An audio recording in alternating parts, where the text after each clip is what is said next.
Hello दोस्तों, अगर आप भी फोन पे यूज करते हैं और आपके फोन पे ऐप में आपका एसबीआई बैंक जुड़ा हुआ है तो आप उस फोन पे ऐप में आपका जो यूपीआई पिन होता है गाइस, उस यूपीआई पिन को आप कैसे रीसेट कर सकते हैं। मान लीजिए कि आपका बहुत दिन से आप जो है फोन पे यूज कर रहे हैं और लेकिन आप भूल गए हैं कि आपका यूपीआई पिन क्या था और आप उसको फिर रीसेट करना चाहते हैं।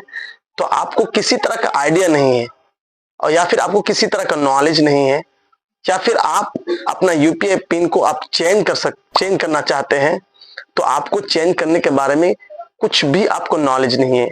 तो चलिए मैं आज की इस वीडियो में मैं आपको बताऊंगा कि किस तरीके से यूपीआई पिन को रीसेट किया जाता है और किस तरीके से यूपीआई पिन को चेंज किया जा सकता है।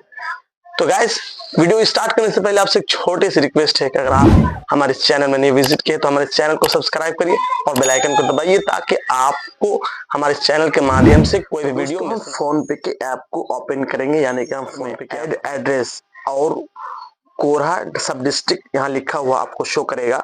तो उसके जस्ट कोने में ही आपको क्लिक कर देना है। उसके बाद फिर से आपको कुछ इस तरीके का जो है इंटरफेस शो करेगा। तो उसके यहाँ आपको देखने मिलेगा कि पेमेंट मेथड्स लिखा हुआ होगा। तो पेमेंट मेथड्स के नीचे आपको बैंक अकाउंट्स का ऑप्शन शो करेगा। तो हम उस ऑप्शन पर क्लिक करेंगे। उसके बाद आपको इस तरीके से जो है आपको अकाउंट शो करेगा। अकाउंट जो है हमारा ऐड किया हुआ है फोन पे से। तो हम आज की इस वीडियो में जिस अकाउंट का हम जो है यूपीआई चेंज करेंगे वो है स्टेट बैंक ऑफ इंडिया। तो हम स्टेट बैंक ऑफ इंडिया पर जो है क्लिक करेंगे। उसके बाद आपको फिर से कुछ इस तरीके का इंटरफेस शो करेगा गाइस। तो यहाँ जो है नीचे लिखा हुआ है सेट एज प्राइमरी और उसके नीचे जो है पूरे बैंक का जो है डिटेल्स दिया हुआ है। उसके नीचे जो है UPI pin 6 digit UPI pin यहाँ लिखा हुआ है, यानी कि हमको यूपीआई पिन जो है रीसेट करना है। तो किस तरीके से हम कर सकते हैं गाइस, तो यहाँ पर आपको जो है तो यहाँ पर आपको रीसेट के ऑप्शन पर क्लिक कर देना है।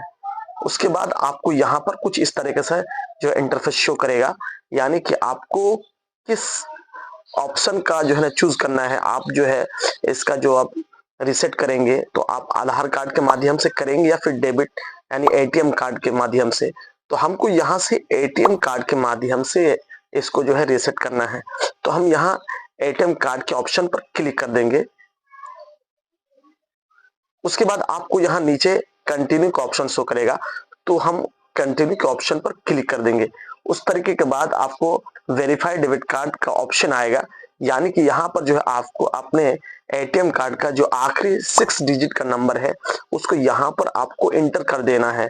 तो चलिए मैं अपने एटीएम का जो आखिरी 6 डिजिट है उसको मैं यहाँ पर इंटर कर देता हूँ। तो दोस्तों मैं अपने एटीएम का जो आखिरी 6 डिजिट है उसका वो नंबर को मैंने यहाँ एंटर कर दिया। उसके बाद आपको नीचे जो ऑप्शन है एक्सपायरी डेट का, तो हमको अपने एटीएम का जो एक्सपायरी डेट है उसको यहाँ पर एंटर कर देना है। तो चलिए मैं अपने एटीएम का एक्सपायरी डेट को यहाँ एंटर करता हूँ। तो मैं अपने एटीएम का जो एक्सपायरी डेट है मैंने उसको यहाँ पर एंटर कर दिया। उसके बाद आपको जो ऑप्शन शो करेगा वो है कंटिन्यू का। तो आपको कंटिन्यू के ऑप्शन पर क्लिक कर देना है। उसके बाद यहाँ पर आपको जो है आपके फोन पे के माध्यम से आपको एक ओटीपी आएगा और वो ओटीपी ऑटोमेटिकली वेरीफाई हो जाएगा। उसके बाद आपको यहाँ पर साइन का ऑप्शन शो करेगा। तो साइन के ऑप्शन पर क्लिक कर देना है। उसके बाद यहाँ पर आपको कहेगा कि सेट 6 डिजिट यूपीआई पिन, यानी कि आपको जो है 6 अंक का जो है डिजिट पे आपको डायल कर देना है। तो दोस्तों मैं यहाँ पर 6 डिजिट का जो है हम यूपीआई पिन यहाँ डायल कर दिए, यानी कि इसमें हम जो एंटर कर दिए। उसके बाद हम जो है साइन के ऑप्शन पर क्लिक करेंगे। उसके बाद यहाँ पर आपको फिर से कह रहा है कि कन्फर्म 6 डिजिट यूपीआई पिन, यानी कि आपको फिर से वही यूपीआई पिन को यहाँ पर भर देना है। तो जो मैंने इससे पहले भरा है तो मैं अपना यूपीआई पिन को फिर से मैं भर देता हूँ। तो दोस्तों मैं जो है कंफर्म के लिए यूपीआई पिन को एंटर कर दिया। उसके बाद आपको जो ऑप्शन शो कर रहा है वो साइन का ऑप्शन है। तो यहाँ साइन का ऑप्शन पर क्लिक कर देना है।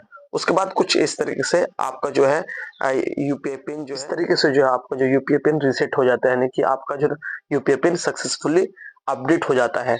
तो गाइस, ये जो मैंने बताया आपको यूपीआई पिन को रीसेट करने के बारे में, तो आपको आपका यूपीआई पिन को आप कैसे चेंज कर सकते हैं, हम चेंज को जानने के लिए हम चेंज का यहाँ पर ऑप्शन शो करेगा। तो हम चलिए हम चेंज के ऑप्शन पर क्लिक कर देते हैं। उसके बाद आप कुछ इस तरीके से इंटरफेस शो करेगा, यानी आपको यहाँ पर कह रहा है कि जो आपको जो पुराना यूपीआई पिन है उसको यहाँ पर एंटर कर देना है। तो जैसे कि मेरा पुराना जो है यूपीआई पिन है, मैं उसको यहाँ एंटर कर देता हूँ। उसके बाद आपको साइन का ऑप्शन पर क्लिक कर देना है। उसके बाद आपको जो है आपका जो न्यू यूपीआई पिन जो आप क्रिएट करना चाहते हैं उसको यहाँ पर एंटर कर देना है। जैसे कि मैं अपना न्यू यूपीआई पिन मैं यहाँ एंटर कर देता हूँ। तो गाइस हमने जो है अपना जो न्यू यूपीआई पिन है उसको हमने यहाँ एंटर कर दिया। उसके बाद हम साइन का ऑप्शन पर क्लिक कर देंगे। उसके बाद यहाँ पर हमको कह रहा है कि कंफर्म जो है आपको जो 6 न्यू यूपीआई पिन है उसको आप कंफर्मेशन के लिए आपको फिर से डायल करना है। तो हम फिर से उसी नंबर को डायल करेंगे जो इससे पहले मैंने उस यूपीआई पिन को डायल किया था। तो मैं उसको डायल कर देता हूँ। तो गैस हमने जो है कंफर्मेशन के लिए अपना न्यू यूपीआई पिन को यहाँ फिर एंटर कर दिया। उसके बाद हमको यहाँ पर जो है साइन का ऑप्शन शो कर रहा है, तो यहाँ पर हम साइन के ऑप्शन पर क्लिक कर देंगे। तो उसके बाद आपको कुछ इस तरीके से जो है थोड़ा टाइम लग सकता है। फाइनली गाइस हमारा जो है यूपीआई पिन अपडेट हो जाता है, यानी कि हमारा यूपीआई पिन चेंज हो जाता है। तो आप इस तरीके से आप यूपीआई पिन को चेंज कर सकते हैं। अगर आप भी इस तरह का हेल्पफुल वीडियो चाहते हैं तो हमारे इस चैनल को सब्सक्राइब कर लीजिए।